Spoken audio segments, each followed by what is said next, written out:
झारखंड के खलारी गांव के एक छोटे से घर में माया देवी और उनके पति भरत अपनी 5 बेटियों के साथ रहते थे। भरत गांव में दूध बेचने का काम करते थे और माया घर की देखभाल करती थी। उनके 5 बेटियां थीं, दीक्षा, निधि, जूही, ऋचा और वंशु। भरत और माया की दुनिया उनकी बेटियों में ही बसती थी। माया ने अकेले ही अपनी 5 बेटियों का पालन पोषण किया। गांव के लोग अक्सर कहते थे, माया, बेटियों के साथ ये जीवन कठिन है, बेटियां तो पराई होती हैं। लेकिन माया का मानना था कि बेटियां ही उसका सबसे बड़ा सहारा है। भरत और माया देवी का जीवन संघर्षों से भरा हुआ था। भरत के पास ज्यादा जमीन नहीं थी। वे अपने छोटे से डेयरी फार्म के माध्यम से गांव में दूध बेचते थे। माया देवी ने अपने पति के साथ कंधे से कंधा मिलाकर काम किया करती और समय निकाल के सिलाई किया करती थी और बेटियों की पढ़ाई और उनके सपनों को पूरा करने की कोशिश करती थी। सुबह सुबह भरत गायों का दूध निकालते और माया उसे मथने और बेचने के लिए तैयार करती।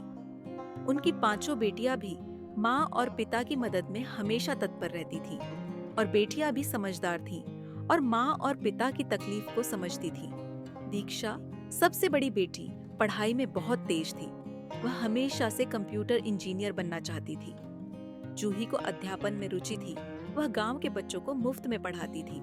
निधि को चित्रकारी का शौक था और वह चाहती थी कि एक दिन उसके बनाए चित्रों की प्रदर्शनी हो। ऋचा को नृत्य का बहुत शौक था और वंशु, सबसे छोटी, हमेशा मुस्कुराती रहती थी और सबकी प्यारी और सभी की हिम्मत बढ़ाती थी। समय बीतता गया और बेटियों की पढ़ाई शुरू हो गई।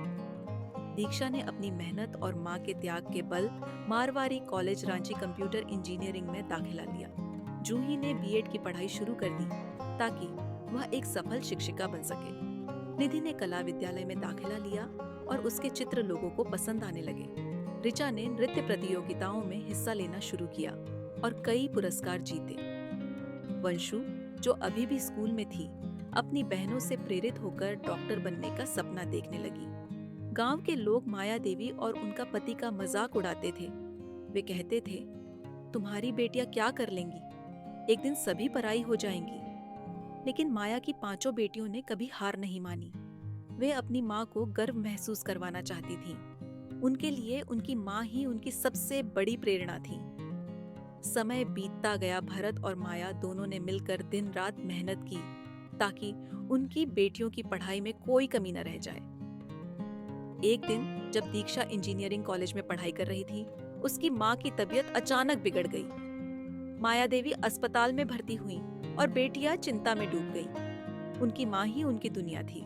दीक्षा ने कॉलेज की पढ़ाई के साथ साथ माँ की देखभाल भी की। निधि, जूही, ऋचा और वंशु ने भी अपनी माँ की देखभाल में कोई कसर नहीं छोड़ी। इस कठिन समय ने सभी को और भी मजबूत बना दिया।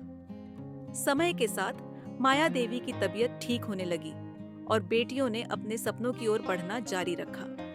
दीक्षा ने अपनी पढ़ाई पूरी कर एमसीए की डिग्री हासिल की। जूही गांव की पहली शिक्षिका बनी एलपी पब्लिक स्कूल में, जिसने बच्चों को मुफ्त में शिक्षा देना शुरू किया।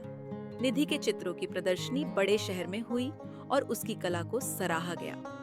ऋचा ने राज्य स्तरीय नृत्य प्रतियोगिता जीती और एक प्रसिद्ध नृत्यांगना बन गई। वंशु ने भी डॉक्टर बनने की तैयारी शुरू कर दी।